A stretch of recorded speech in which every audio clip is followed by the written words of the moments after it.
Penguins are the only animals in Antarctica that walk on two legs. When they spot a human from afar, they often mistake you for one of them. They'll walk toward you, thinking you're a lost companion.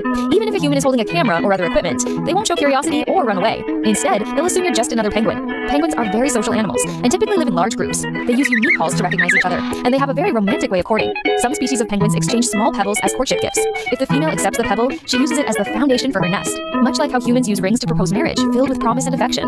Additionally, here's another interesting fact. Studies have found that penguins actually sleep thousands of times a day, as they only sleep for about 4 seconds at a time. However, this fragmented sleep doesn't seem to affect them.